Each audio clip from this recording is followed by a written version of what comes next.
यकीन मानिए, समय बहुत कम है। हजारीबाग के चुनाव के लिए 40 घंटे से भी कम का समय है और ऐसे में सह और मात का खेल जो है हजारीबाग के चुनाव में देखने को मिल रहा है। पूर्व केंद्रीय मंत्री, विदेश मंत्री यशवंत सिन्हा का दखल हजारीबाग के चुनाव में बड़ी चर्चा में था। और वैसे में जब मैंने कहा कि 40 घंटे से भी कम का समय बचा है, उन्होंने एक प्रेस कॉन्फ्रेंस किया है। और बड़ा ही इंपॉर्टेंट ये प्रेस कॉन्फ्रेंस है, आप जरूर जानना चाहते होंगे कि क्या कुछ कहा है। उन्होंने सीधे सीधे प्रधानमंत्री मोदी पर प्रहार किया है और जो बातें बताई हैं वो हम आपको सिलसिलेवार ढंग से बताएंगे। प्रधानमंत्री मोदी को लेकर बड़े ही सख्त तेवर थे उनके। और जो बातें वो कह रहे थे कि मोदी की गारंटी, वो इस बात पर जोर दे रहे थे कि भैया मोदी की गारंटी का सगुफा जो इस देश में छोड़ा जा रहा है, मोदी ही भाजपा की गारंटी हो गए हैं। तो कहीं ना कहीं इस पर वो कटाक्ष कर रहे थे और मोदी के नाम पर लोग चुनाव जीतना चाहते हैं। सुनिए क्या कुछ कह रहे हैं। और ये भी वो कह रहे हैं कि जो व्यक्तिवाद है अभी के समय में वो चरम पर है। सुनिए क्या कहा है। अवधि पूरी हो चुकी है मोदी जी की और वो अब एक नया शगुफा लेकर आए हैं, मोदी की गारंटी। एक तो भारतीय जनता पार्टी को क्या हो गया ये मेरी समझ में नहीं आता है। मैंने उस पार्टी में बहुत समय बिताया और बहुत बड़े बड़े लोगों के साथ काम किया। कभी व्यक्तिवाद पार्टी में इतना प्रबल नहीं हुआ था जितना आज के दिन है। मोदी सरकार भाजपा की सरकार नहीं, मोदी की गारंटी भाजपा की गारंटी नहीं। हर जगह मोदी जी ही छाए हुए हैं। और हद तो उस समय हो गई जब मैंने देखा कि यहाँ के जो भाजपा के उम्मीदवार हैं वो जो विज्ञापन निकाल रहे हैं उसमें कह रहे हैं मोदी का मनीष। हमारा कोई अस्तित्व नहीं है, मैं तो बिल्कुल बेकार आदमी हूँ, कुछ नहीं कर सकता हूँ, लेकिन मोदी का हूँ, इसलिए मुझे जिता दो, मुझे वोट दे दो, क्योंकि मोदी का हूँ। ये मुझे लगता है कि भारत के इतिहास में पहली बार हो रहा है कि कोई उम्मीदवार या उम्मीदवारों की कोई फौज एक व्यक्ति के नाम पर वोट मांग रही है। जो बड़ी बड़ी बातें हैं इस कॉन्फ्रेंस की वो हम आपको बता रहे थे। यशवंत सिन्हा आज अपने ऋषभ वाटिका में प्रेस कॉन्फ्रेंस कर रहे थे। उनके चुनाव में आने से हजारीबाग के चुनाव में बड़ी हलचल मची है। उन्होंने कहा कि 10 साल हो गए मोदी सरकार की, और इसके बाद 5 साल और मांगा जा रहा है और कहा जा रहा है कि पाक ऑक्युपाइड कश्मीर को ले लेंगे। तो उन्होंने कहा कि भाई 10 साल आपको किसने रोका था।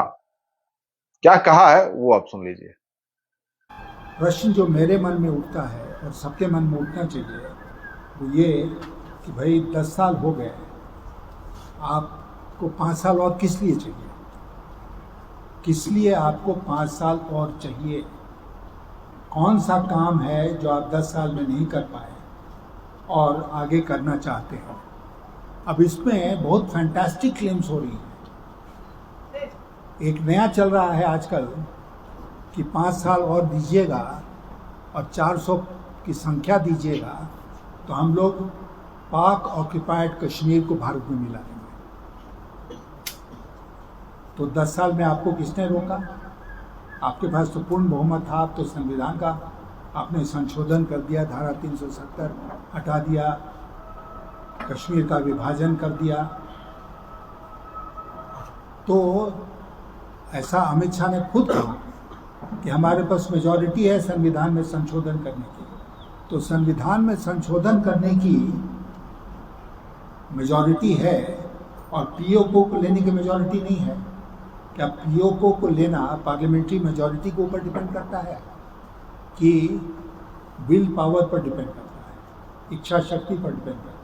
भारत के इस चुनाव को वो अमेरिका भी लेकर चले गए और वहां की बात बताया कि भाई अमेरिका में जो है एक व्यक्ति जो है 2 ही बार राष्ट्रपति बन सकता है और जो कार्यकाल वहां होता है वो 4 साल का होता है। यानी 8 साल आप अमेरिका का राष्ट्रपति बन सकते हैं। और कहीं ना कहीं वो इशारा यहाँ कर रहे थे कि प्रधानमंत्री मोदी 10 साल से सत्ता संभाल रहे हैं। सुनिए क्या कुछ कह रहे हैं। मोदी सरकार के 10 साल पूरे हो रहे हैं। 10 साल एक लंबी अवधि होती है और मोदी जी, भाजपा और एनडीए के लोग कह रहे हैं कि 5 साल इस चुनाव में उनको और मौका मिलना चाहिए। मैं अभी एक पत्रकार से वार्ता अलग से कर रहा था, तो मैंने कहा कि अमेरिका में एक संवैधानिक व्यवस्था है।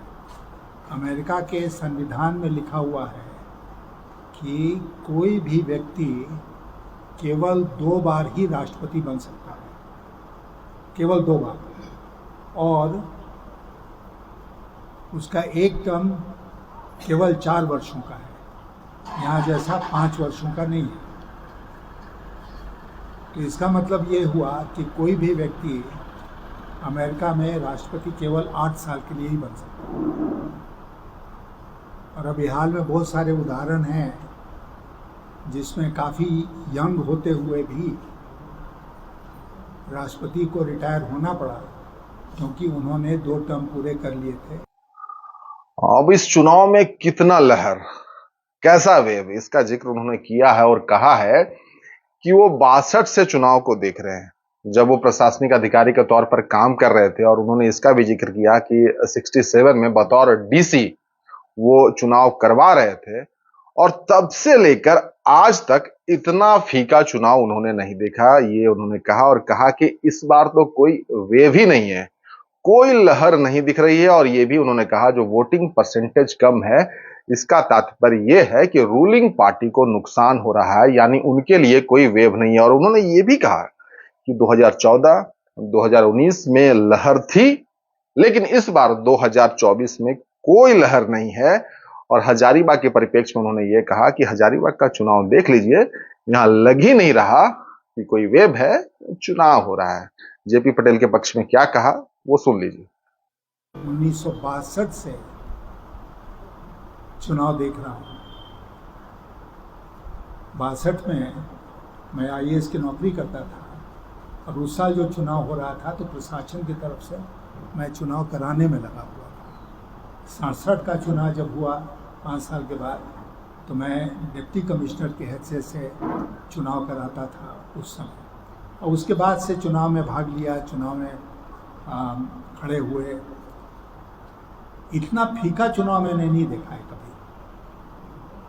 ये बिल्कुल फीका चुनाव है, और इसलिए है कि इसमें कोई लहर नहीं बन पाई, कोई उत्साह पैदा नहीं हो सका। तो ये रूलिंग पार्टी के खिलाफ जा रहा है। इस चुनाव में कोई लहर नहीं है कहीं पर। ये पहला चुनाव है 2014 के बाद जिसमें कोई लहर नहीं है। 2014 का चुनाव एक लहर का चुनाव था, वेव था मोदी जी का। 2019 का चुनाव जानते हैं, वो भी वेव का चुनाव था, क्योंकि उस समय पुलवामा और बालाकोट हुआ था, तो उसके चलते राष्ट्रीय सुरक्षा का मुद्दा बहुत छा गया था, और वो बन गया था एक वेव वाला चुनाव।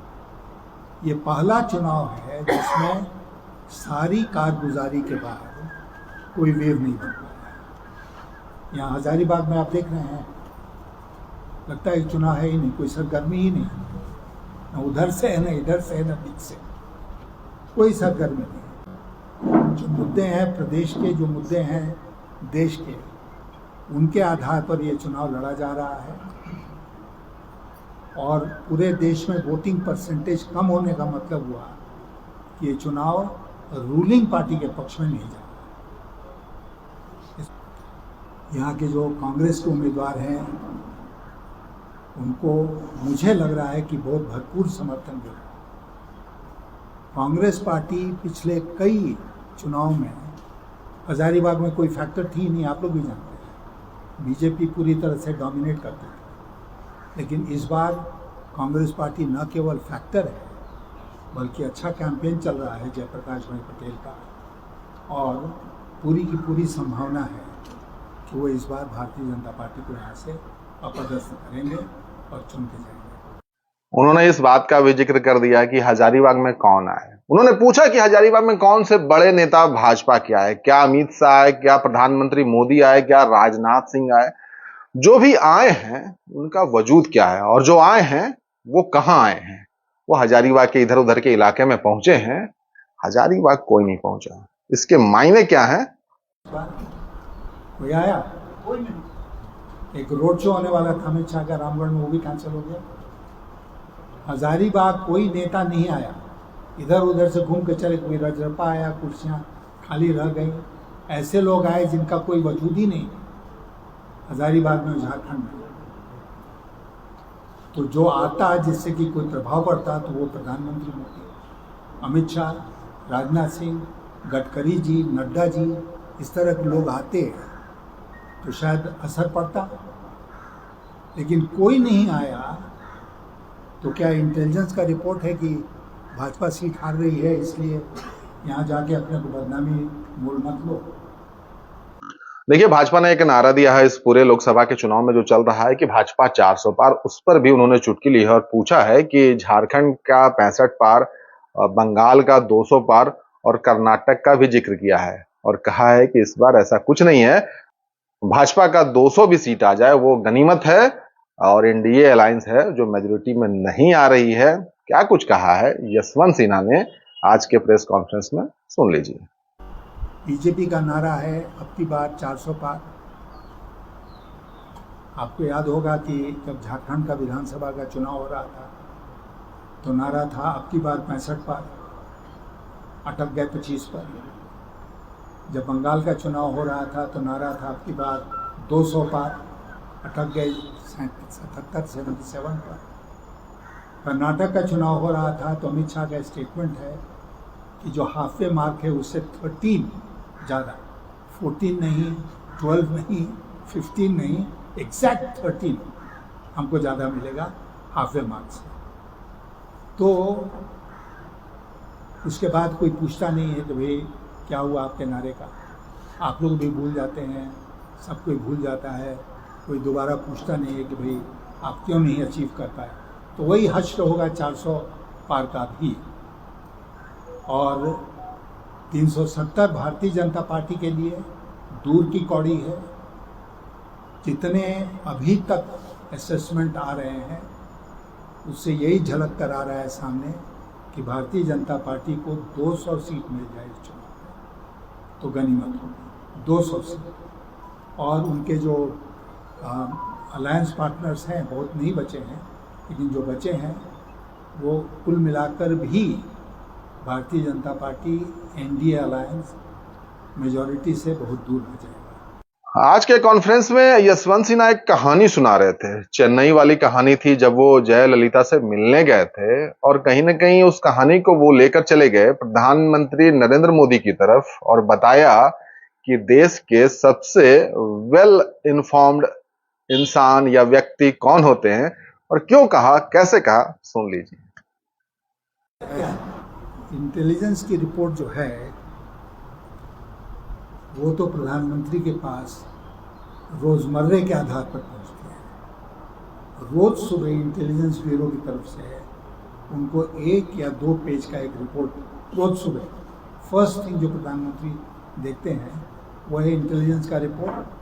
और वो सामान्य परिस्थिति में भी होता है, चूँकि केवल चुनाव में नहीं, चुनाव में विशेष तौर पर चुनाव की जो परिस्थितियाँ हैं उसके ऊपर ये रिपोर्ट जाता होगा।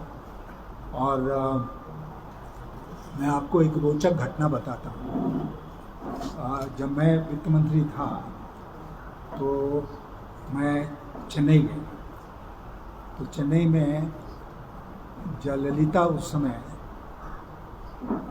नेता थी, वहाँ की मुख्यमंत्री नहीं थी लेकिन नेता थी और अपने घर में रहती थी पोएस गाँव में। तो उन्हीं के पार्टी के एक मेंबर थे जो हमारे राज्य मंत्री थे, तो उन्होंने हमसे बहुत आग्रह किया कि जयललिता जी आपसे मिलना चाहती हैं तो आप चलिए और उनसे मुलाकात कर लीजिए। तो उन्होंने मुझे भोजन को बुलाया, मैं चला गया। तो भोजन समाप्त हुआ तो मैं वहाँ से जब चल रहा था तो जयललिता जी ने मुझे एक लिफाफा पकड़ा दिया, सादा लिफाफा। तो मैंने उसको रख लिया। जब बाद में मैंने उसको खोला तो उनके ऊपर जो वेरियस केसेस थे ईडी वगैरह के, इनकम टैक्स के, उसके बारे में एक नोट था, अनसाइन नोट। तो खैर उस पर कोई कार्रवाई करने की तो आवश्यकता हमने नहीं महसूस की, तो उसको ऐसे ही फाइल कर दिया। लगभग 1 महीने के बाद मैं वाजपेयी जी से मिल रहा था। और बहुत सी बातचीत होती रही। तो मैंने उनसे कहा कि मैं एक बात बताना भूल गया आपको कि मैं गया था ललिता जी से मिलने जब मैं चेन्नई गया था। तो उनसे अच्छी वो बातचीत हो गई। तो उन्होंने पता है क्या कहा, और बात पाई थी तो बहुत हंसी मजाक करके बात करते थे। तो उन्होंने कहा कि यशवंत जी उस लिफाफे में क्या था। अरे बाप रे, उस लिफाफे के बारे में प्रधानमंत्री को पता है कि हम गए तो वहाँ वो लिफाफा दिया। किसने कहा, किसने बताया? कोई ना कोई खुफिया वहाँ था ना जिसने बता दिया। 1 महीने के बाद अटल जी को याद था कि एक लिफाफा। तो मैंने खैर उसकी जो सफाई होनी चाहिए वो सफाई।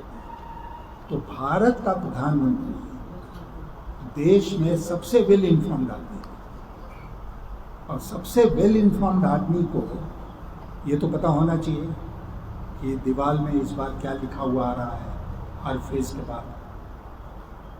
और मोदी जी की खिसियाहट जो है वो इसी से प्रकट होती है कि हर भाषण में वो एक डेस्परेशन, एक निराशा दिखा रहे हैं।